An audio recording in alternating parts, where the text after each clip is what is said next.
Hello good morning साथीहरु सबैजनालाई नि वेलकम छ मेरो युट्युब च्यानलमा सबैजनालाई जो पनि नयाँ नौलो हुनुहुन्छ तपाईहरुलाई पनि सम्पूर्ण सबैजनालाई वेलकम भन्ने चाहे हैन गाइजहरु त्यस्तो खासै म भिडियोहरु यताउता कुनै के इम्पोर्टेन्ट के टपिक लिएर चाहिँ बनाउँदिन कतिजनालाई टाइम वेस्ट हुन्छ भनेर चाहिँ अगाडि कति प्राय भिडियोमा चाहिँ भनेको छु है म जस्ट स्कुल नानी पुर्याउँदा आउँदाखेरि यो बाटो बीचमा चाहिँ एकदमै एक्लै हुन्छु कि अन्त म बोल्दै बोल्दै केहरु बग्दै बगमपछि कुराहरु गर्दै जान्छु अनि कतिजनाले सुन्नु भएकोमा धेरै धेरै धन्यवाद अनि कतिजनालाई टाइम वेस्ट हुन्छ स्किप गर्दा पनि हुन्छ है त साथीहरु ओके आज भने मैले यो भिडियो सोमबारै सुट गरिरहेको छु है अनि अस्ति मैले साथीहरु के कतिजनालाई थाहा पनि होला कतिजनाले हेरेको छ भने मैले कस्तो डिलिट गरि पठाएछु साथीहरु भिडियो हो त्यो थुपारेर राख्छु भनेको आज चाहिँ मलाई थाहा भयो कि अब कहिले यिनीहरुको स्कुल सक्ने रहेछ भनेर हो अन्त त्यहाँ फेरि हावा टाइट सुरु हुन्छ खतरा आज यो टाइट माथि टाइट अब घरमा कस्तो चाहिँ हुन्छ साथीहरु हैन अनि त्यस्तो खालको भयो अनि अहिले चाहिँ यो मर्निङमा हो है आज मर्निङको नजारा यस्तै हो यहाँनिर यो साइड अलिक डटी हुन्छ डटी भन्दा नि अब अलिकति सफा गर्ने त्यति धेरै हुँदैन अब तर यहाँदेखिको उता चाहिँ सबै सफा गर्छ यो के भएको थिएछ कि अन्त उनीहरूको सकेपछि यो चाहिँ सबै निट एन्ड क्लिन हुन्छ हो यिनीहरू टोइलेटहरू मैले चिनाएको थिएँ नि साथीहरु टोइलेट यस्तो हुन्छ हो जस्ट उचाले लग्यो हो त्यस्तो खालको रहेछ यस्तो यहाँ आइकन थाहा भएको मलाई थाहा पनि थिएन हो अन्त त्यस्तो हो अहिले चाहिँ म बहिनी पुऱ्याएर फर्किँदैछु हो अफिस जाने पनि यति बेला नानी पुऱ्याउने यता ल्याउने गर्ने सानो हावा टाइट हुँदैन यति बेला मर्निङमा चाहिँ दिउँसो अलिकति हल्का पर्छ हो बिहान चाहिँ अब यस्तो हुन्छ जाम पनि जाम अन्त कतिजनाले मेरो भिडियोको उयो थाहा छैन भने कोही बेला म एभ्रीडे हालेको हुन्छु कि हाल्नु चाहिँ साथीहरु कोही बेला मेरो चाहिँ अब निदाइ पठाउँदो रहेछ हो निदाइ पठाएपछि चाहिँ अनि मलाई थाहा हुँदैन हैन अन्त बिहान उठेर चेक गर्दाखेरि चाहिँ पोसेको हुँदैन रहेछ त्यस्तो प्रब्लमले गर्दाखेरि कोही बेला पोस्दैन मेरो हैन अनि र शनिबार र आइतबार चाहिँ म हाल्दिन हो अन्त त्यस्तो है साथीहरु ल अनि के भन्छ अब यता त नानीहरुको छुट्टी फेरि आउनु आँटेछ हैन अब नेक्स्ट विक यो शनिबारसम्म मात्रै यो शुक्रबारसम्म मात्रै लाग्ने छ स्कुल पनि हो त्यो कारणले गर्दाखेरि अब भिडियो सिडियो छैन मार गोली हो अब पहिला त कति 11 दिनहरु जस्तो छुट्टी हुन्छ कोही बेला 11 दिनहरु जस्तो छुट्टीमा फेरि अब शनिबार र आइतबार परीक्षा हुन्छ झन्डै अब 15हरु नै भेट्छ अब यो अगाडिको अब भयो यो के भन्छ शुक्रबार छुट्टी भनेपछि शनिबार र आइतबार 2 दिन अनि उता लाग्नु भन्दा अगाडिको पनि फेरि शनिबार र आइतबार जोइन भन्दा 15 दिन जस्तो हुनेछ हो 10-15 दिन कति दिन छुट्टी हुन्छ नानीहरुको यतातिर हो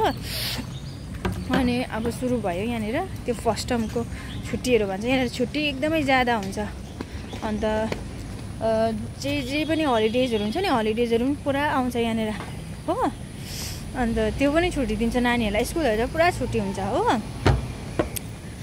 अन्त अब 15 दिनको छुट्टी भने चाहिँ अब कतिवटा भिडियोहरु बनाएर राख्नु चाहिँ हो अब एक दिनमा 2टा बनाउँछु मतलब अब आज बनाए अहिले बनाए फेरि 12 बजे उता कोही बेला चाहिँ म किन भ्याउँदैन भन्दाखेरि चाहिँ अब एकदमै ज्यादा बहिनीहरुले पनि सोधिरहेको हुन्छ हो मेरो चाहिँ अन्त फेसबुकपट्टिबाट अन्त उनीहरुलाई यताउता रिप्लाई गर्दा के मिलाइदिँदा कसो गरिदिँदा टाइम जान्छ अब यति बाटो चाहिँ फेरि म टाइममा म हिँड्दै म जति पनि कामहरु गर्छु फेरि त्यो अरूहरुलाई के गर्दिनुहरु अथवा मैले यो भिडियो बनाएन म त्यो भिडियोमा मात्रै टाइम फाल्ने त्यस्तो चाहिँ म गर्दिन के मतलब म मेरै टाइमिङमा टक्क पुग्छु मेरो एकदम टाइमिङमा तर म हिँड्दै दुईटै काम भइरहेछ हो त्यस्तो खालको के एक्लै परेर हिँड्नु भन्दा चाहिँ भन्छु नि त म चाहिँ हो तर त्यो उनीहरुको काममा चाहिँ म बसिकन चाहिँ मैले भिडियो बनाउने त्यस्तो खालको चाहिँ मेरो चाहिँ हुँदैन के हो म एकदम सकेपछि अथवा उयो भएपछि मात्रै हो अरूले देख्दाखेरि चाहिँ पुरा बनाएर हाल्छ जस्तो लाग्छ होला मेबी हो त्यस्तो खालको हो अन्त त्यो बहिनीहरुलाई गर्दा यताउता के गर्दा त मेरो त अन्त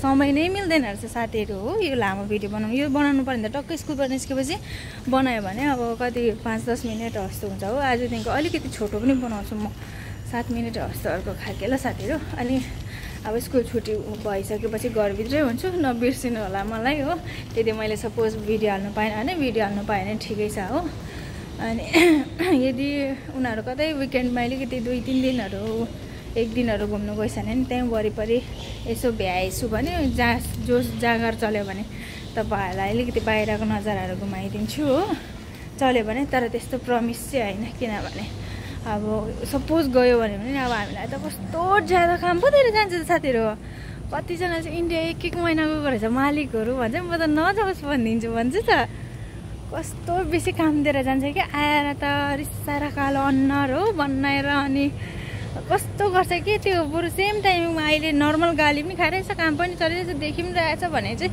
त्यो ढुक्क आएपछि त एउटा एक्स्ट्रा अर्डिनेरी चेन्ज भइकन आउँछ नि साथीहरू हो। अरूको के कसो, मेरो चाहिँ त्यस्तो म त त्योभन्दा नजाओस् जस्तो भइदिएको। फेरि हामी कस्तो खालको सन्तान परियो भने नि साथीहरू, दुखिया सन्तान कस्तो भने हामीलाई चाहिँ काम नगरिकन सुत्नु पनि कस्तो कस्तो लाग्छ कि साथीहरू ला भन्ने खालको। त्यो आफूलाई टोयलेटै आओस् कि जेसुकै आओस् अगाडि लडेको कुराहरू उठाउनै पर्ने हो त्यस्तो खालको मान्छेहरू दुखिया हुन्छ भनेको चाहिँ हो कि। हामी सक्दैन त्यस्तो होइन, त्यो काम चोर्दै बस्नेहरू कि। अन्त फेरि त्योहरू चाहिँ आइकन भाषण दिन्छ सालेहरू हो। म त घरिघरि त यस्तो हानिदिनु मनपर्छ नि त्यस्तो खालकोहरू हुन्छ यिनीहरू चाहिँ। त्यस्तो हो साथीहरू। अन्त अब फ्राइडेसम्म कतिवटा बनाउन सक्छु न त, 5 दिनमा 10वटा भिडियो त काफी हो नि। 10वटा हो, शनिबार आइतबार छोडेर अन्त 10वटा भयो नि हुन्छ भनेको। तर फेरि अब एक्ज्याक्टली मिलाउनु सक्दैनौ। अब फेरि अब यसको पछाडि के भन्नुपर्ने छ, रेडी छ हो। अब त्यस्तो बरु सानो छोटो भिडियोको त केही छैन, मलाई प्रब्लमै छैन। पुरा छ साथीहरू मेरो त, त्यो पुरानो फोनको पनि हालेकै छैन हो, छ। तर अब हालेपछि नि कहाँ हालेको यति हाल्नु हो, टाइमिङ मिल्दाखेरि यसो हाल्छु हो यस्तो गर्दै। तर यतानिर काम गर्नेहरूलाई चाहिँ हेभी उयो नै हो साथीहरू, अलिकति भए पनि रिफ्रेसमेन्ट नै म चाहिँ भन्छु त्यही कि। फोन चाहिँ कस्तो हँसिलो मुहार देख्नु पाउँछ आफ्नो यस्तो होइन। अन्त यसले नै धेरै अब बचायो भन्दा पनि हुन्छ, खुसी बनायो भन्दा पनि हुन्छ क्या। त्यसो गरिकन यो युट्युब च्यानलमा तपाईँहरू कतिजना कति टाढो टाढोबाट हेर्दैछ या रेगुलर हेरेको छ छैन या के कस्तो हो कि, यसो मलाई जग्गाको कमेन्ट चाहिँ गरिराख्नुहोस् है ल। पछाडि गइकन मलाई थाहा छैन कि यो युट्युब चल्छ चल्दैन म होइन, किनभने म बनाउनु त बनाउँछु मैले त्यो अब भोलिको दिनमा इन फ्युचरमा राम्रो होस् भनेर म सोचेको चाहिँ छुइनँ। तर मैले पहिला सुरुमा चाहिँ जिन्दगीमा मैले साथीहरू तपाईँहरूलाई एउटा कुरा भन्छु, सुरुवात गरेको यो सोसियल मिडिया चलाउँछु भनेर नजानिकन सिकेको भन्ने चाहिँ यो युट्युब च्यानलमा फोकस गरेको हो मैले चाहिँ। युट्युब च्यानलमा भिडियो बनाउनुपर्छ, यस्तो यस्तो भ्लग बनाउनुपर्छ भनेको चाहिँ यसै मात्रै थालेँ साथीहरू हो। त्यो फेसबुकमा त कसरी हो त्यस्तो हुन्छ भगवान्ले चाह्यो भने। सो अन्त यहाँ चाहिँ स्टप गरेको नि त मैले, नाम त्यो केही थाहा थिएन कस्तो प्रकारको के प्रकारको। अब हाम्रो गाउँघरमा त्यति धेरै कसैलाई थाहा पनि थिएन यस्तो बारेमा। एउटा भाइलाई थाहा थियो, फेरि मलाई सोध्नु लाज लाग्ने गएर होइन, भिडियो कसरी जोड्ने लाज लाग्ने, सोध्ने पनि के गर्नु पनि लाज लाग्ने होइन। थाहा छैन भोलिको दिनमा के कस्तो हुन्छ होइन।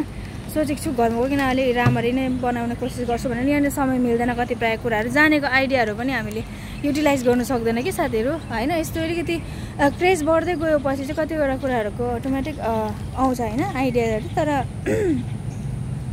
यहाँनिर टाइम नभएर हो साथीहरू केही त्यो गर्नु पाउँदैन हो। अन्त लेट्स सी हेरौँ के कस्तो हुन्छ भोलिको दिनमा।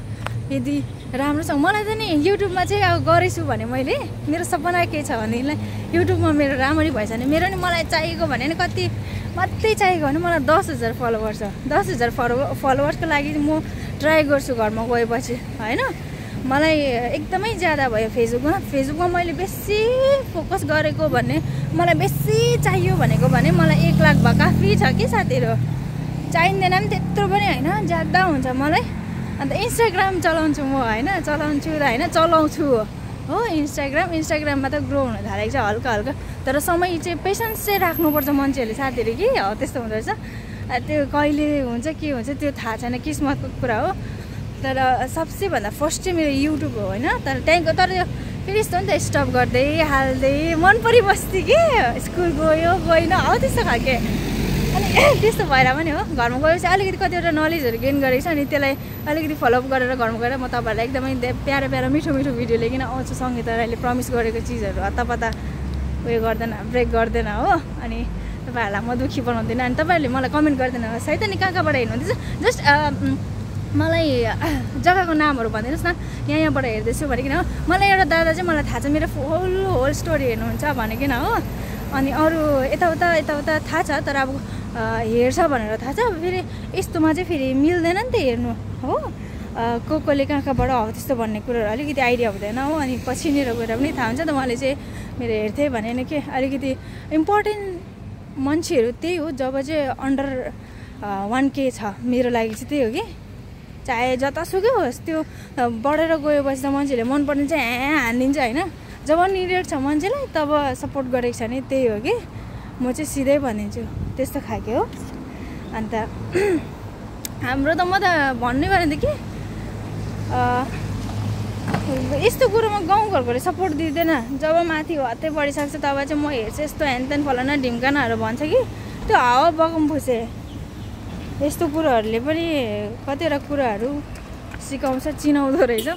यस्तो पैसाले मात्रै चिनाउँदैन कि यो यस्तो भिडियो नातेमा पनि कि चिनाउँछ मान्छेहरू चाहिँ कस्तो छ भनिकन साथीहरू। हो त्यस्तो कति लामो गइसक्यो 10 मिनट गइसकिसकेछ। तपाईँहरूलाई thank you so much for watching गाइजहरू। हो अलिकति 1-2वटा लाइन भन्नुपर्ने छ यहाँनिर कस्के। अब राखेँ फेरि भोलि भेट्नुपर्छ है। भोलि भन्छु हो। तर त्यो चाहिँ तपाईँहरूलाई चाहिँ मैले सिक्रेट सुपरस्टार चाहिँ भनेको छु। अब आफ्टरनुन बनाउँछु भोलि बनाउँछु भने त्यसलाई चाहिँ म भोलि बनाएर चाहिँ बोल्नु पऱ्यो। फेरि एक्टिङ कस्तो जान्छ होला अब सेकेन्डमा। ल guys thank you so much for watching. Bye take care सबैजनालाई।